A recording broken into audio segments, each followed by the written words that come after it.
सुप्रभात। मैं हूं जगेंद्राणा।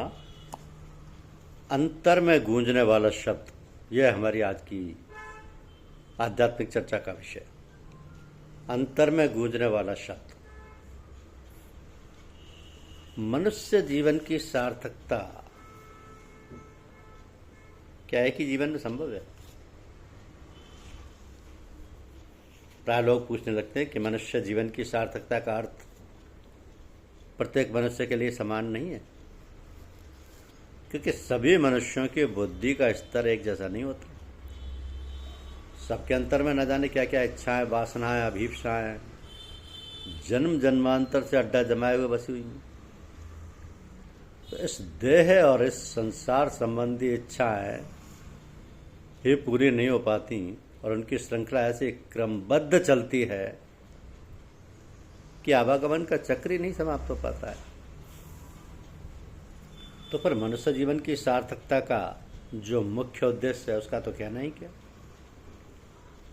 इसी बात को सांकेतिक ढंग से गीता में कहा गया कि अनेक जन्म संसिद्धस स्थितो याति पराम गतिम।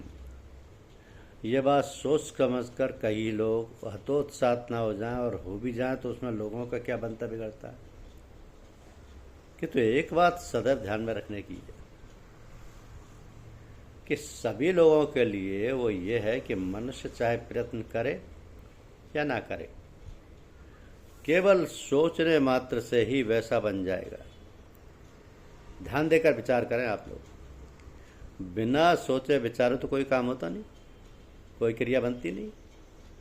तो सोचना भी तो एक क्रिया है, काम है। शारीरिक क्रिया नहीं तो मानसिक क्रिया सही।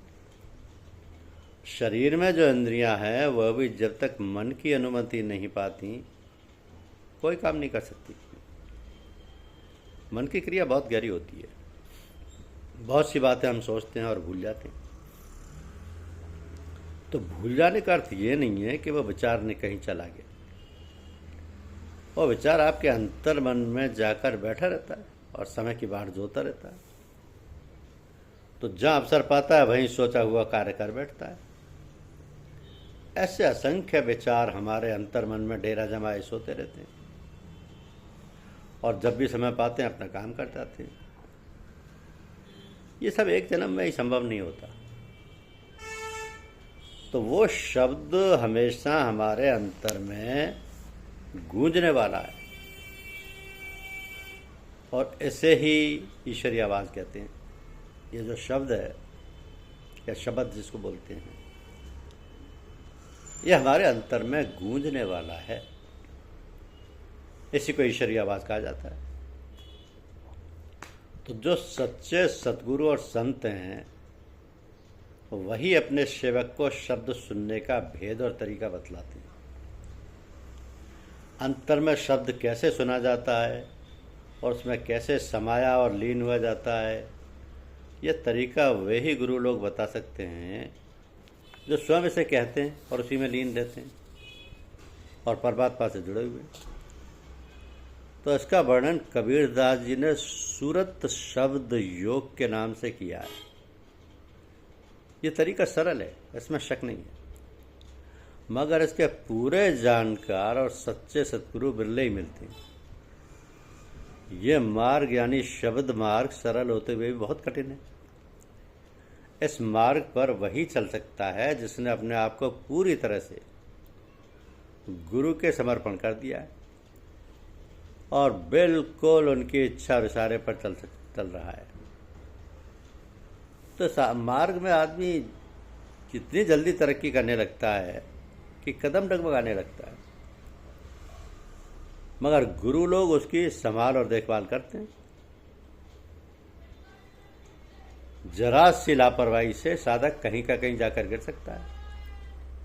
इसलिए संयम और यम नियम का पालन बहुत जरूरी है। जिस साधक ने पहले से ही यम नियम आसनादि का अभ्यास कर रखा है और शरीयत की पूरी पाबंदी रखता है, उसको कोई खटका नहीं। उसे तो गुरु लोग साथ संभाल कर निकाल ले जाते हैं। किंतु जो गुरु से दूर रहते हैं और धर्मशास्त्र के अनुसार उनका रहन सहन और व्यवहार नहीं है, उनको बहुत कठिनाई का सामना करना पड़ता है।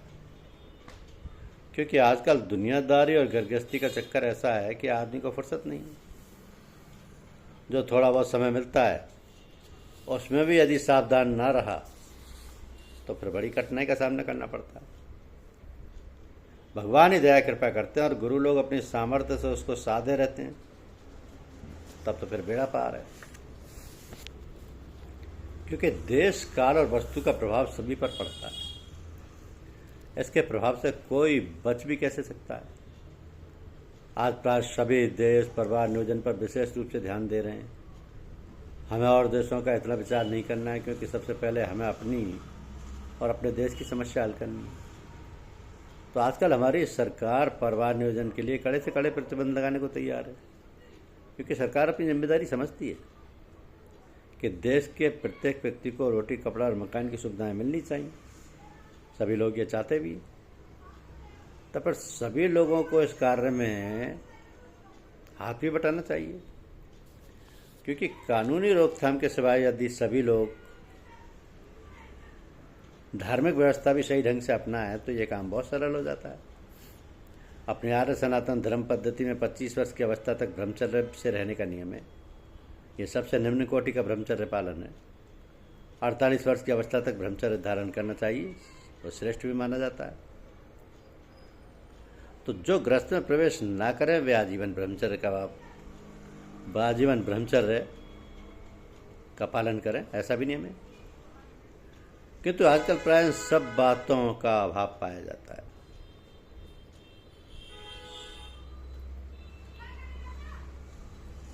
अवस्था का औसत तब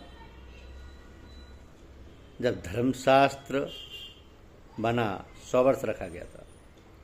चौथाई उम्र 25 वर्ष ब्रह्मचर्य, 50 तक गृहस्थ पालन यानी संतानोत्पत्ति, फिर 50 से 75 वर्ष की भी संतानोत्पत्ति के नियम है। 50 से 75 वर्ष की उम्र वानप्रस्थ के नियम है, यानी वानप्रस्थ, और उसके बाद संन्यास। तो उसमें यानी गृहस्थ आश्रम में और मनचाही संतान उत्पन्न करने, गृहस्थ आश्रम में भी संतानोत्पत्ति के नियम है जिन्हें लोग कठोरता से पालन करते थे, और मनचाही संतान उत्पन्न करने के विधान भी।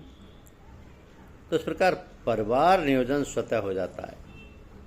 तो अब बात बिल्कुल उल्टी हो गई। ब्रह्मचर्य का नाम भी अब लोग कम जानते हैं। पालन करने की बात तो दूर रही, तो प्रातःकाल उठकर ईश्वर चिंतन, प्रार्थना, भजन पूजन का नियम होना चाहिए, जिससे मन और हृदय शुद्ध और पवित्र बने रहे। तो वो समय आजकल प्राय अखबार पढ़ने और रेडियो सुनने में लगाते हैं।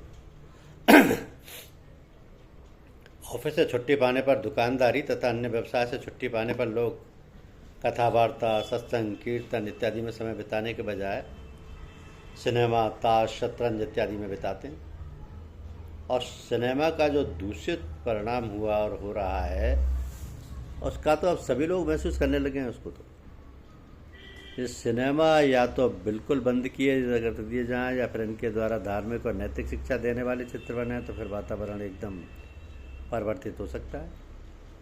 यही नहीं, वेशभूषा का भी कम प्रभाव नहीं होता। आजकल वेशभूषा काम प्रवृत्ति को जगाने वाली बनती जा रही है। खान पान भी दूषित हो गया है। इसका कारण एक और तो शास्त्रों की जानकारी नहीं, दूसरा विदेशी लोगों का प्रचार प्रसार की विटामिन और भोजन की कमी अंडे गोश्त से दूर की जा सकती है। तो इस प्रकार विदेशों में जो बातें मिलती हैं उन्हीं का अंधानुकरण करना, अपना देश काल और सभ्यता का जरा भी ख्याल ना रखकर विदेशी राजनीति और ज़्यादा और उसी का पालन करना। कहने का तात्पर्य है कि अपनी सभ्यता, अपना शास्त्र, अपना धर्म, अपनी प्राचीन परंपरा और पद्धति बिल्कुल छोड़ते जा रहे हैं, भूलते जा रहे हैं। तो देश काल और परिस्थिति के अनुसार जो परंपरा बदलना है उसका बदलना ही चाहिए। किंतु जो मौलिक सिद्धांत और नियम है जो सदा सर्वदा सभी देशों, सभी काल और सभी परिस्थितियों और सभी धर्म वालों को पालन करना चाहिए, उनको तो नहीं छोड़ना चाहिए।